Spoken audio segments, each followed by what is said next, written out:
ஆறுபடை ஆறுபடை ஆறுபடை இன்று எங்கும் மருதமலை கோயில் ஒரு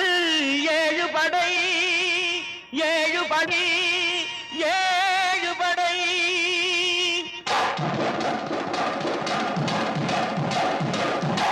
மருதமலைக்கு நீங்க வந்து பாருங்க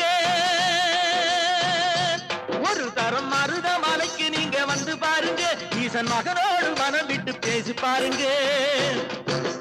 மருதமலைக்கு நீங்க வந்து பாருங்க ஈசன் மகனோடு மனம் விட்டு பேசி பாருங்க தீராத வினைகள் எல்லாம் தீர்ந்து போகுங்க சத்தியமா சொல்லுறேன் தீராத வினைகள் எல்லாம் தீர்ந்து போகுங்க அது தீராவிட்டால் வந்து என்னை கேளுங்க அது தீராவிட்டால் வந்து என்னை கேளுங்க மருதமலைக்கு நீங்க வந்து பாருங்க